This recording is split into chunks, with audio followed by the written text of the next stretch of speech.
Assalamualaikum warahmatullahi wabarakatuh. Halo sahabat Edu Channel. Semua bisa menjadi guru, semua bisa menjadi murid. Kembali lagi dalam mata kuliah yang sama, manajemen keuangan. Jika nanti ada tambahan ataupun pertanyaan dari informasi yang saya berikan, silahkan tulis menu komen ya. Kali ini materi yang akan saya bawakan adalah mengenai bab 15, mengenai working capital dan current asset management, terdiri dari net working capital. Masih ingat rumusnya? Current asset dikurang current liabilities. Lalu di sini ada cash conversion cycle, ada subbab inventory management, account receivable management, dan terakhir management of receipt and disbursement. Tujuan pembelajarannya seperti apa? Memahami pentingnya memanage short term financial seperti net working capital, dan juga bagaimana sih trade off antara profitability dan risk, menjabarkan apa itu cash conversion cycle, kemudian strateginya bagaimana untuk menanganinya. Yang ketiga, inventory management, bagaimana sih memanage persediaan. Ada kredit standar di sini, ada untuk relaksasi, untuk diskonnya, dan lain-lain. Nanti akan kita bahas satu persatu ya. Jadi untuk sekedar mengingatkan kembali apa itu aset dan liabilities. Kalau kita membicarakan raca, ada current asset dan juga ada fixed asset. Kemudian juga ada current liabilities dan long term financing, dimana current asset ada cash, marketable securities, prepayments, account receivable, inventory. Dan di fixed asset ada investment, plant and machinery, land and buildings. Kemudian di sini ada account payable, accruals, short term debt, tax payable. Untuk long term financing terbagi jadi debt dan equity. Sekarang kita masuk ke konsepnya terlebih dahulu. Tujuannya apa untuk short term financial management? Adalah untuk mengelola setiap komponen dari current asset dan liabilities perusahaan agar diperoleh keseimbangan antara profitability dan risiko yang dapat memberikan kontribusi positif kepada nilai perusahaan secara keseluruhan. Tentunya kalau misalkan cashnya terlalu banyak juga nggak bagus ya, kita ada beban di situ nantinya. Karena itu harus ada keseimbangan antara aset, hutang, dan ekuitasnya. Itulah pentingnya membahas di bab ini. Working capital merupakan current asset perusahaan yang terdiri dari cash, marketable security, yang juga ditambahkan dengan account receivable dan inventory. Working capital juga terdiri dari current liabilities, yaitu account payable, trade credits, notes payable, bank loans, ataupun accrued liabilities. Rumusnya adalah net working capital, total asset dikurangin current asset dikurangin current liabilities. Sekarang bagaimana trade off-nya? Trade off itu hubungan antara profitability dengan risk. Positive net working capital itu artinya low return, low risk. Jadi kalau kamu perhatikan di sini, pada saat kondisi net working capital itu lebih besar dari 0, perusahaan akan mendapatkan low return, pendapatannya rendah. Tapi di saat yang sama, resikonya juga rendah. Begitu pula jika terdapat negatif net working capital, low return dan juga low risk.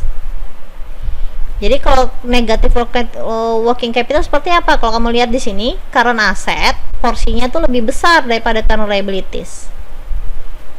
Kalau yang ini, kenapa dia positif? Karena kamu lihat di sini porsinya, besaran kotaknya itu lebih besar current asset dibandingkan current liabilities, maka dia jadi positif. Ya. Dalam hal ini pun Perusahaan jika dalam kondisi negatif net working capital, dia akan menjadi low return dengan low risk. Sekarang kita lihat efeknya antara profitability dengan risk. Saat current asset itu meningkat, efek dengan profitnya itu menurun dan efek dari resikonya menurun. Dalam hal ini rasio antara current asset dibagi dengan total aset ya. Kalau rasio antara current liabilities dibagi total aset itu meningkat, maka profitnya juga akan meningkat dan resikonya juga meningkat. Low risk, low return, low risk, high return, high risk. Sekarang kita masuk dalam konsep cash management. Kas merupakan aktiva yang paling liquid. Itu kita semua sudah tahu ya.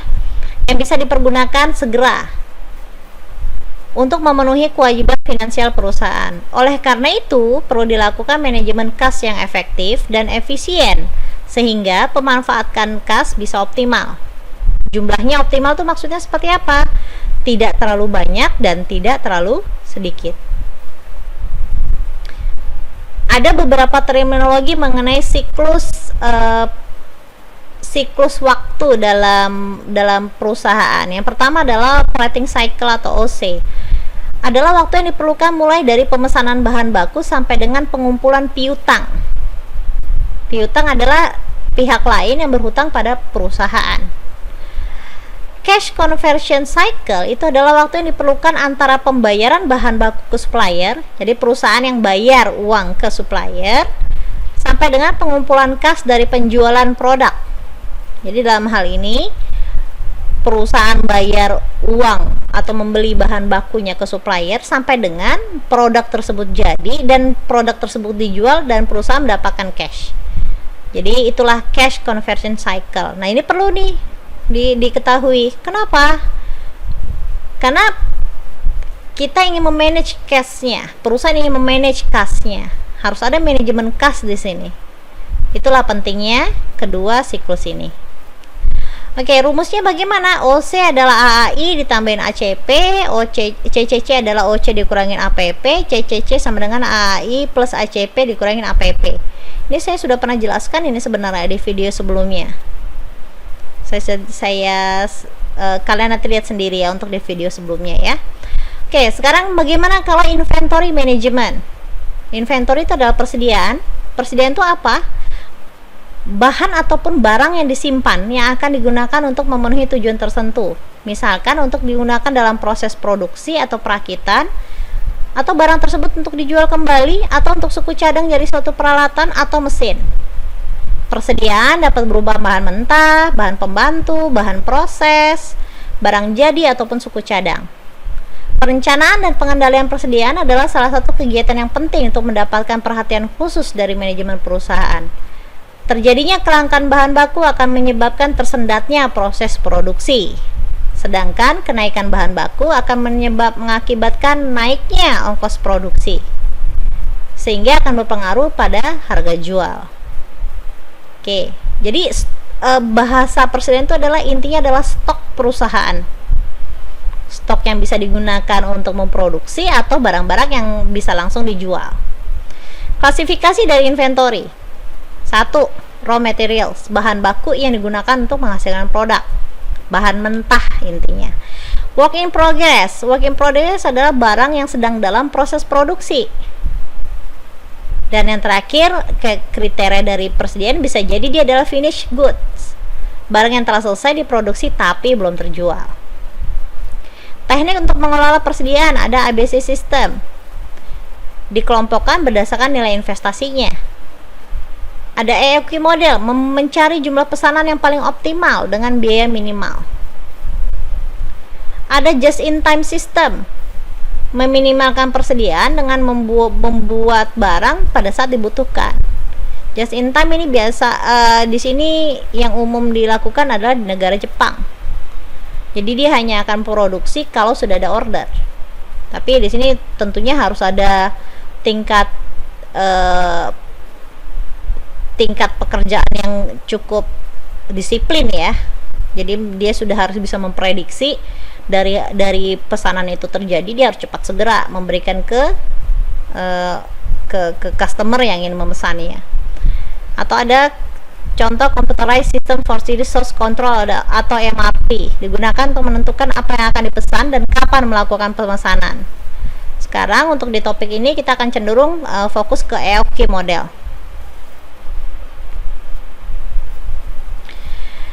EOQ atau Economic Order Quantity merupakan jumlah pemesanan yang paling ekonomis dengan mempertimbangkan minimal dari biaya pemeliharaan barang dari gudang dan biaya pemesanannya tiap tahun.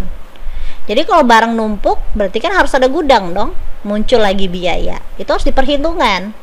Inventory management salah satu yang harus difikirkan oleh perusahaan agar barang itu tidak numpuk. Kalau misalkan barang itu numpuk, bisa jadi ada barang baru lagi yang lebih bagus. Hal-hal sepertinya itu yang harus dipertimbangkan. Jadi tidak boleh terlalu numpuk terlalu banyak, ataupun nggak ada barangnya pada saat customer mesen, barangnya tidak ada di dalam gudang, itu juga bermasalah juga, akhirnya kehilangan revenue. Karena itu EOQ harus dihitung minimal ordernya tuh berapa sih.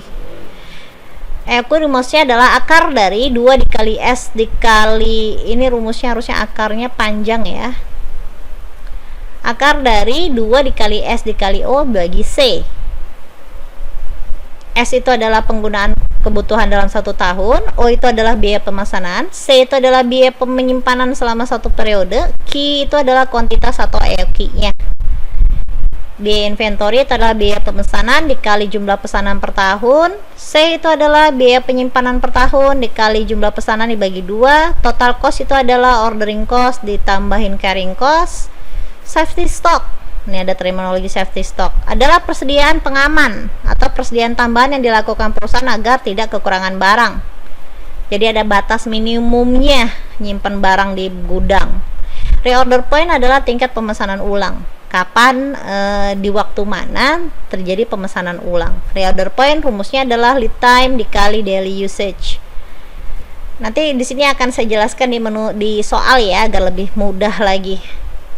Dan yang ketiga adalah di dalam bab ini membicarakan mengenai account receivable management atau piutang. Piutang timbul karena adanya transaksi penjualan barang dan jasa secara kredit. Masalah yang umum terjadi adalah penagihan piutang yang telah jatuh tempo. Jadi supaya orang lain yang punya hutang ke perusahaan itu mau bayar, apa yang terjadi? Kasih kredit. Jadi kalau ada kredit dalam hal ini kredit diskon, kalau perusahaan memberikan diskon, berarti kan si pihak lain yang berhutang sama perusahaan, dia akan membayar cepat hutangnya. Karena itu kebijakan kredit menetapkan standar kredit atau kredit term dan kebijakan penagihan itu biasanya ada beberapa kriteria tentunya. Ada standar kredit. Nanti di sini kamu baca sendiri ya, standar kredit itu apa? Ada 5 aspek. Kemudian syarat kredit. Syarat kredit itu terdiri dari periode kreditnya kapan dan besaran diskonnya. Yang sudah yang mana nanti di dalam kredit term itu kelihatan periode kreditnya kapan dan besaran diskonnya. Kemudian kebijakan penagihan, cara-cara penagihan agar pelanggan membayar tepat waktu, salah satunya itu memberikan diskon. Oke, sekarang kita masuk ke contoh soal saja ya, biar lebih mudah ya memahami. Contoh soal yang pertama, PT Mahardika sedang menganalisa kinerja cash manajemennya. Rata-rata umur inventory adalah 55 hari, membayar hutang kepada supplier rata-rata adalah 30 hari, dan menerima piutang adalah 45 hari. Penjualan yang dihasilkan perusahaan adalah 7 juta, cost of goods sold adalah 4,75 juta, dan nilai pembelian adalah 2,5 juta. Dengan data-data di atas, hitunglah cash conversion cycle perusahaan, hitunglah operating cycle perusahaan, dan berapakah dana yang dibutuhkan selama kebutuhan dalam periode cash conversion cycle. Saat menjawab soal seperti ini, yang harus diketahui adalah sebetulnya dalam soal ini sedang membicarakan apa sih? Misalkan seperti ini, umur inventory. Berarti kalau inventory dia akan masuk di kategori average age inventory. Kalau membicarakan membayar hutang kepada supplier, membayar hutang adalah average payment period. Lalu kalau menerima piutang dalam 45 hari, berarti akan menjadi account average collection period. Sekarang bagaimana cara menghitung CCC? Rumus CCC adalah AAI plus ACP dikurangin APP. AAI berapa? AAI adalah 55.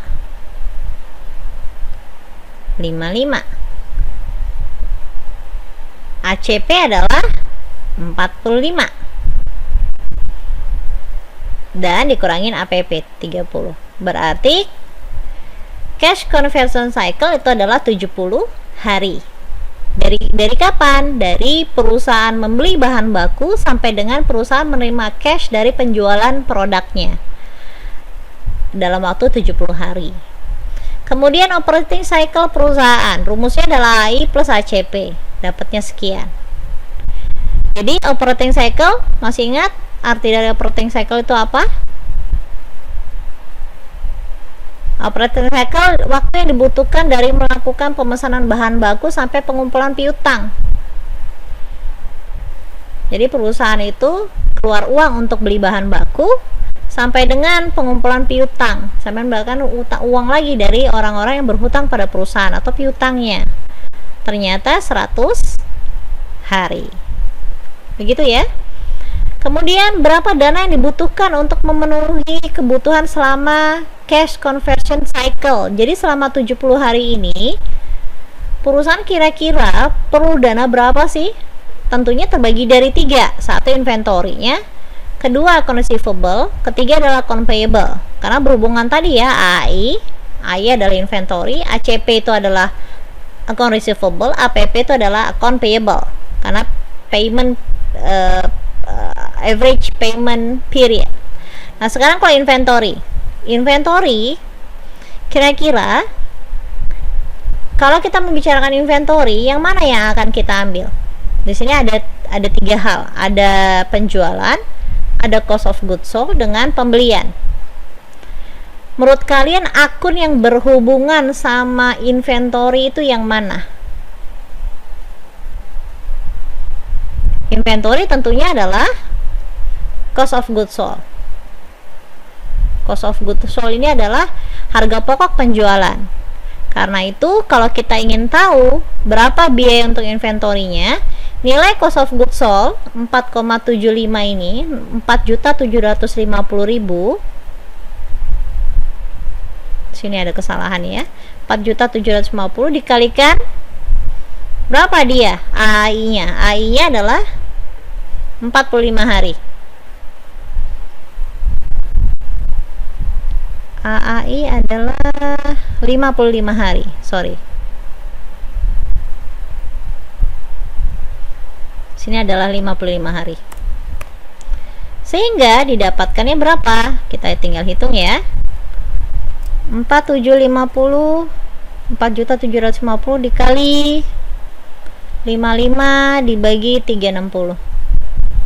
Oh, 365. Sama dengan 715 753,42. Sekarang kita lihat untuk account receivable. Kalau account receivable menurut kalian, account receivable piutang itu akan lebih kemana? Akan lebih ke penjualan kah, cost of goods sold, atau pembelian? Apa yang terjadi dengan piutang? Piutang terjadi kalau perusahaan melakukan penjualan ke orang lain. perusahaan melakukan penjualan tapi orang tersebut bayar ke perusahaan dalam bentuk kredit. Sehingga di sini penjualan 7 juta dia akan masuk dalam account receivable 7 juta. Dikalikan berapa? Lihat ACP-nya, piutangnya 45 hari. Dikalikan 45 per 365, dapatnya adalah 63013. Lalu bagaimana dengan account payable? Apa yang berhubungan dengan account payable? Account payable terjadi saat perusahaan, ini jangan lupa ya, ini adalah akun-akunnya perusahaan loh ya, bukan akun-akun supplier. Ini adalah akun yang dicatat di dalam neraca perusahaan itu sendiri. Account payable akan terjadi saat perusahaan melakukan pembelian, gitu ya. Dalam hal ini pembeliannya kredit tentunya sebesar 2,5 juta. Jadi kalau dilihat 2,5 juta dikalikan APP-nya tadi 30 hari, dikalikan 30 per 365 dapatnya 205. Jadi di sini tinggal dijumlahkan.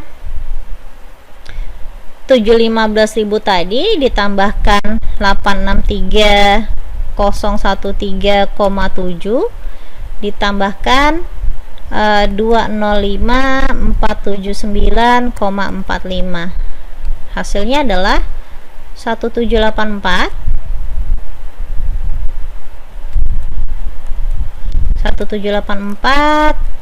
246,57.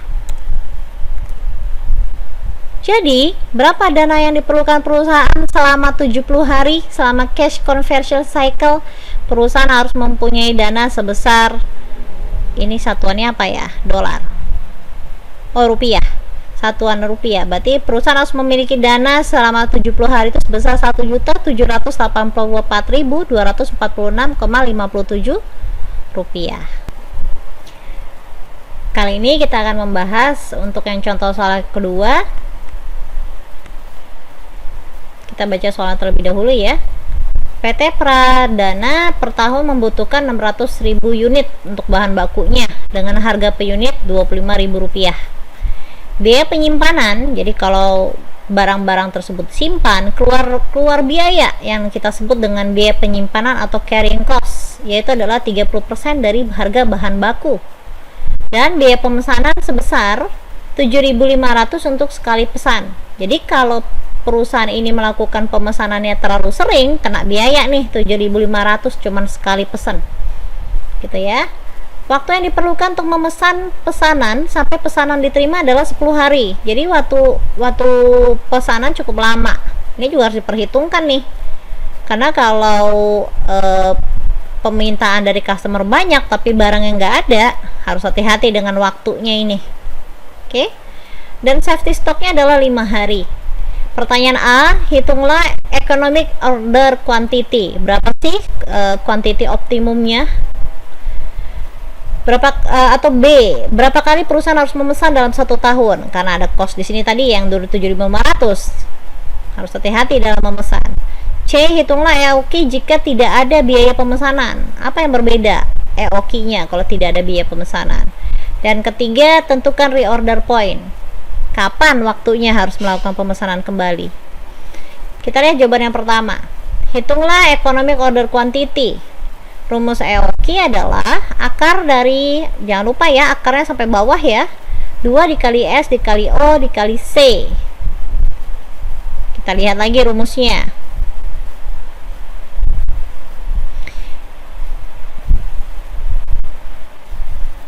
Di mana S itu adalah penggunaan atau kebutuhan dalam 1 tahun, O itu adalah ordering cost atau biaya pemesanan, C itu adalah carrying cost atau biaya penyimpanan.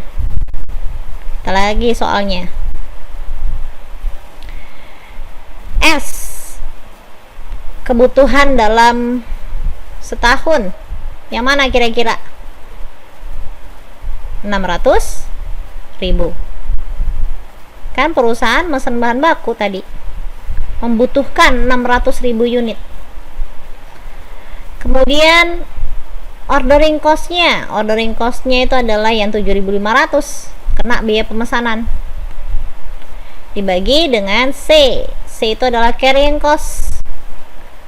Carrying cost itu adalah biaya penyimpanan, sehingga Oke, atau tidak usah kita akarkan dulu, pakai yang biasa dulu. 2 dikali 600.000 dikali 7.500 dibagi 7.500, hasilnya adalah 1.200.000. Ya sudah, berarti tinggal diakarkan saja.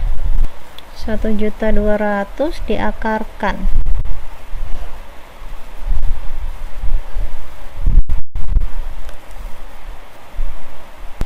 Rp1.095,45. Ini satuannya adalah unit ya, karena banyaknya barang. Economic order quantity. Oke, kemudian kita lihat lagi, berapa kali perusahaan harus memesan dalam 1 tahun?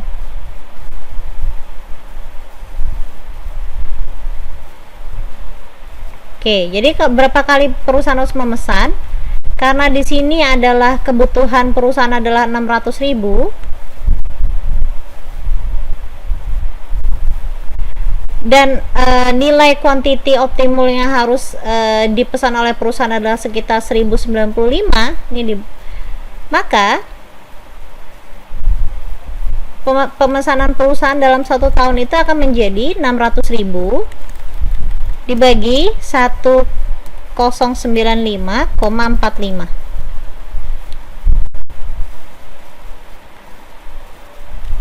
600.000 dibagi 1095,45. Maka perusahaan harus memesan sebanyak 548 kali. Langsung dibulatkan saja. Oke. Sekarang bagaimana kalau hitunglah EOQ jika tidak ada biaya pemesanan? Maka di sini tidak dikalikan O ya, tidak dikalikan ordering cost. Maka cukup 2 dikali 600.000 dibagi 7.500, hasilnya adalah, coba kita hitung ulang, 2 dikali 600.000 dibagi 7.500, 160. Berarti akar dari 160 12,6491. Oke. Untuk soal nomor D, yaitu adalah untuk menghitung reorder point di titik hari yang keberapa sih harus melakukan pemesanan kembali. Karena itu ada sedikit penyelesaian rumus. Kalau dalam rumus sebelumnya adalah reorder point, rumusnya adalah lead time dikalikan daily usage. Namun dikarenakan di sini dalam contoh soal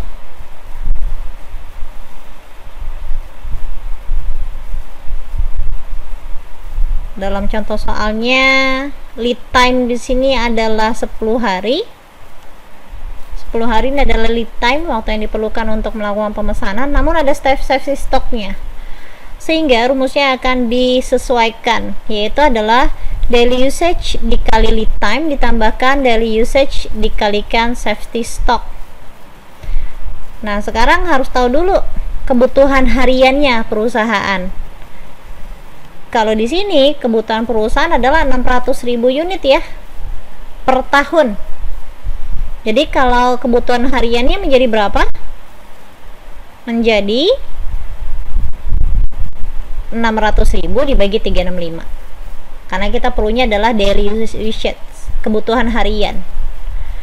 Tinggal 600.000 dibagi 365 dikalikan 10, karena itu adalah lead time ya. Lead time adalah yang ini. Lalu safety stock juga sama, daily usage ditambahkan dikalikan 5. Sehingga 1643,84 dikali 10 ditambahkan 1643 dibagi 0,684 dikali 5, hasilnya adalah 24.657,573. Itu adalah reorder point-nya untuk perusahaan. Semoga materi yang diberikan bisa bermanfaat untuk semua. Jika kalian ingin ada materi lain yang saya paparkan, ataupun ada pertanyaan, ataupun ada kritik saran dari materi dan informasi yang sudah saya berikan, silakan tulis di menu komen ya.